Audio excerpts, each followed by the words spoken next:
don't have to suffer in silence. Thanks for listening. Please leave us a review, a rating, and subscribe to the show to be notified when new episodes drop. And enjoy the rest of the show.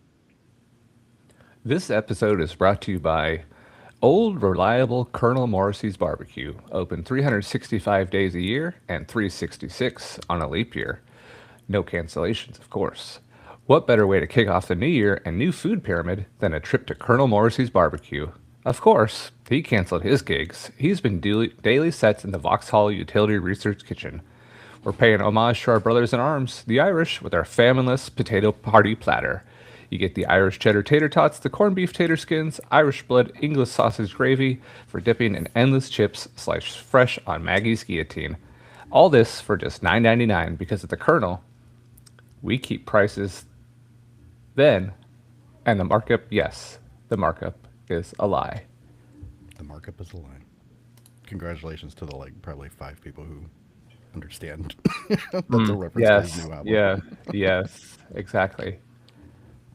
Yeah, One, he's been a little active, huh? two, jump two, jump two. Okay.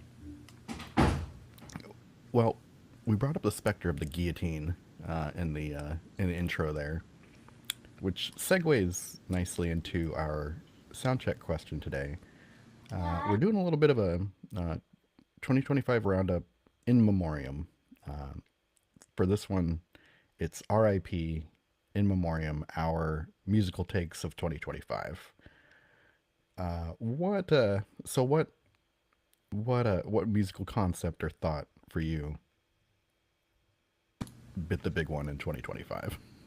Yeah, I mean, the two that come to mind, and I think on some level they almost kind of go hand in hand. One, I greatly underestimated Germans and their music sensibilities. My whole thing coming into it, part comedic, part didn't know better, was like, oh, there's Kraftwerk, and I guess they like David Hasselhoff. But no, through this episode and our guests we had on, and then Kyle, who we're working on a new little project with actually, come to find out so much more, and some music that continues to just inspire and blow my mind even into the new year. So yeah, I think I can definitely own that one. That one is 6 feet under for sure. Germans are quite capable of musicians and quite diverse at that too. They're not all just beep boop talking robots and whatnot. So that's one. And then I think, like I said, it kind of goes hand in hand with that. Is I think I came into last year with I wouldn't even say underappreciation because I didn't really appreciate it, but with no understanding or appreciation for electronic music. And I think, whether listening, absorbing albums that you recommended, finding my own along the way that I enjoyed, and then, getting the tools to try and make it a much greater appreciation and respect for it. I've commented several times in conversations to you, like, even the dance stuff, it's kind of like it takes a certain discipline and mindset to be able to find the right mix of keeping it simple but also making it interesting. Mm-hmm. The jazz nerd in me wants to put all these little things here and there and have, but that's not what the music's about. It's about like energy and having a good time. Yeah, like a Obviously, like groove thing. exactly within electronic, there's a lot of like room to do different things, of course. But yeah, just something like Daft Punk. It's it's not overly complicated rhythmically or Mm-hmm. anything like that, but it's so well done and so Yeah, precision, and like the samples are so intricately layered and mixed, and it's kind of one of those easy to mess up, but hard to nail like perfectly as they yeah, do. yeah, So yeah, I think just a greater appreciation for that genre as a whole and the people that make the music. yeah. I remember, when I was doing the same thing, or even just making music in general. One of the you talked about, you said like the jazz nerd in you wants to like change things constantly, like and fiddle with stuff and add stuff. Like one of the hardest things to do is edit down, and also just kind of trust and have the confidence in you know only using what you need. Right. Just all the time over. making all kinds of music. Like that's always something extremely difficult to do. Yeah, I mean, like mentally, I was born to be in a jam band. Just keep the song going and noodle and noodle and noodle. Like I did that little, messing around electronically yesterday and sent it over to you, and it's just like, yeah, I mean, you could find some ideas and keep playing with it, or you could, actually sit down, make a tight song with a memorable memory, and actually that's harder than it is to just sit there and free form and go off in space and do whatever. So I don't know. Yeah, Yeah, I don't know how retrievable, that the the jam like the parts of the jam you sent me, but I wonder if the secret is kind of a can approach where it's okay to sit down and do that for a long time, and then later you go back and like you find the you find the loop, or you find the few seconds to sample yourself, or just take out the and parts you like. Yeah, totally. yeah, and see if check and see which parts of that are like what you can let ride for a while like that. Yeah. Totally. Yeah, no, the nice thing is I just saved it all in Ableton, all the instruments, samples, everything. It's all loaded in there just as it was with the recording slapped down. I can go in and delete it. I can go in and, start after that recording with Like all the same retry. tools. And yeah, Yeah, yeah. I guess yeah. So I guess I would I would challenge you to go back and do instead of moving on to something new, like maybe try and go dissect what you had, and like try and figure out like the 2 seconds or whatever that are like really golden, and see if you can stand right. letting it just letting it play on. Sculpt some stuff out of it. Exactly. Yeah. Well, that's kind of What interesting about, because yeah, what about you? Yeah. my two a little bit mirror yours, where there's one that has to do with the show, and there's one that is more general music making. My first one was R.I.P. to the take that David Bowie can do no wrong. I would say I was a little bit surprised to run into a few like pretty significantly disappointing Bowie bits during the research for the last or Let's Dance episode. Namely his somewhat like shabby treatment of Stevie Ray Vaughan and Nile Rodgers after that album was put together. Yeah. And I know nobody's perfect, right? And it's He's not like close. Yep. it's not like I thought he was flawless, or was not aware that you have to be a bit of a ruthless individual or a diva in order to become a David Bowie. But Right. you know, um, but yeah, it was kind of a real eye opener doing the research on that one, and seeing a time in his life where it's like really obvious, like during and after Let's Dance, that he's so rattled by like the huge success of that album and the relative like non-success of what comes after. Like I didn't know that there was such a long stretch of his career from like that album until he kind of embraces elder statesman status. That he was kind of out in the woods, and he like didn't know what he was doing, and he was telling I forget if it was. I don't think it was Matt Pinfield, but he was telling somebody in an interview like, "Nah, I was never bisexual." Like, come on, man. Yeah. Oh, yeah, exactly. Yeah, yeah. Yeah. So there's that one, and then my second one was also related to music making. It was R.I.P. in memoriam. The attitude of playing guitar with high gain at all times. Mm. So yeah, 2025 was kind of, it's heavily marked by two things for me in the kind of, hobby space of my life. And one of them was getting the podcast going. And then the other one was this was the year I like really picked the guitar back up. And I think the biggest thing that kept me from, just making this another like 1 month, pick up your guitar and play, and then go back to other stuff thing, was realizing that I don't need to have like the really heavy distortion on at all times. Like there's a whole world to explore with it off, and I can't even remember exactly what pushed me into that. I mean, I think it might have just literally been sitting down with there's there's an there's an amp, there's a semi-famous amp I have called the Roland Cube that simulates it simulates different kinds of amps, and it has its own like effects on it.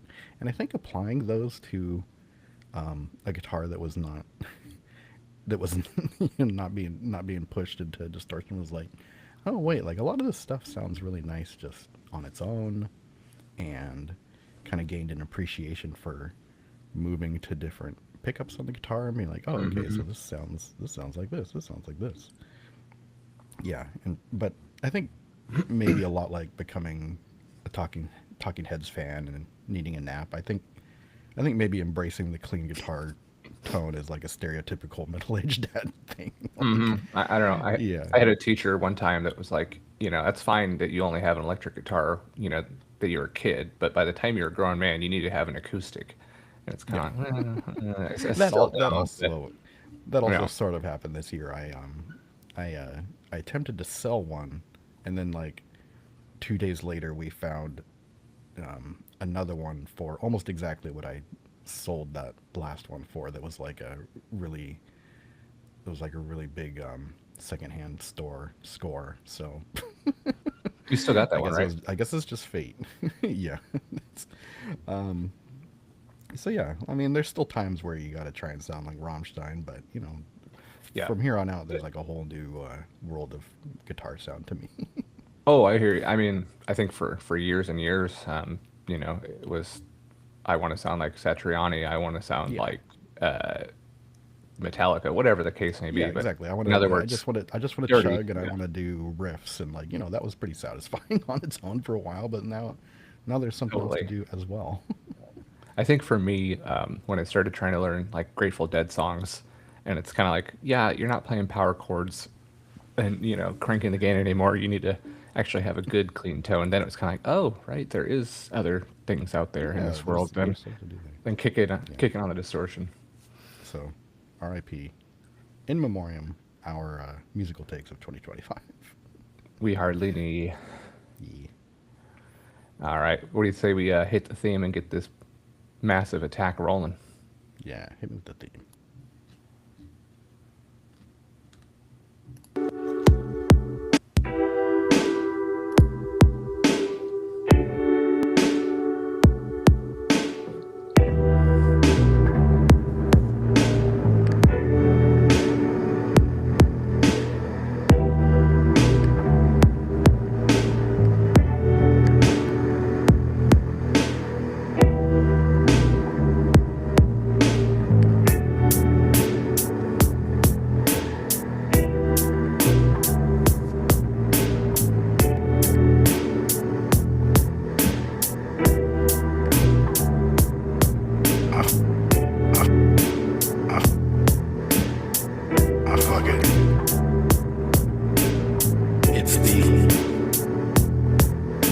It's the Indy 500.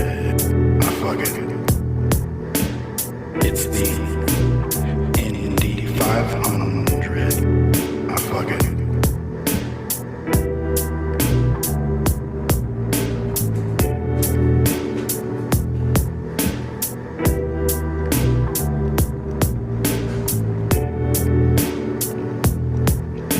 Pour ourselves a drink and unraveling our fists. Gonna take a dive into this massive bliss.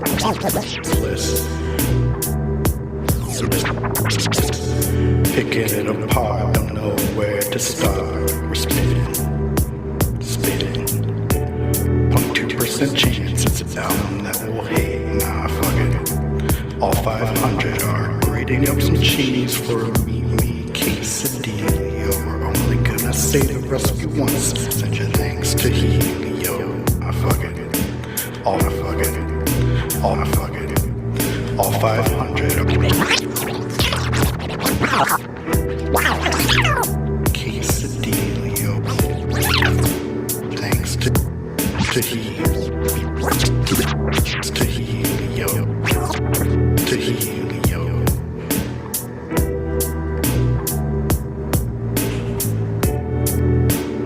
Cam's ready. Mic's on. Mic's on.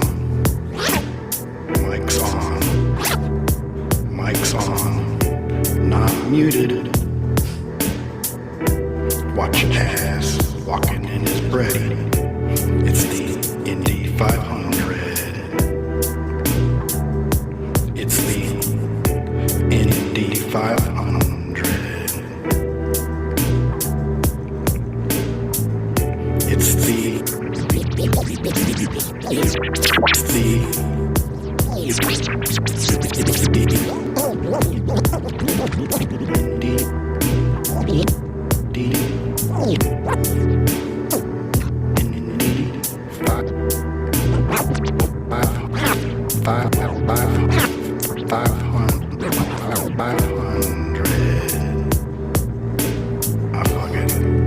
It's the Indy 500.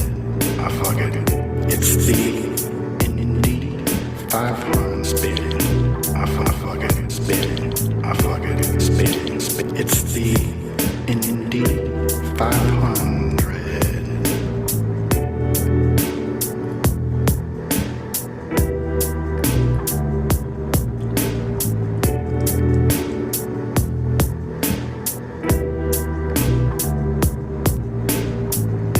It's the Indy 500.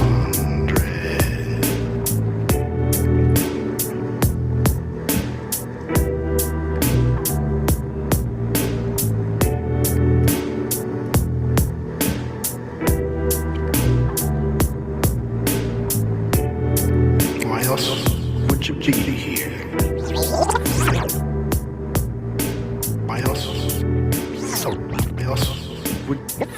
Why else would you be here? We know you're gonna love it. Love it. Love it. Love it. Well, welcome back.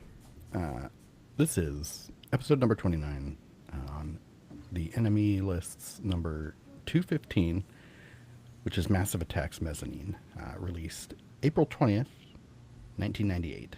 And you will know 420, that bro. is a 420. Yeah, that's a 420 release. Which kind of makes sense. Exactly. I mean, yeah, it's such an album. Yeah, it's a little it has that subculture kind of.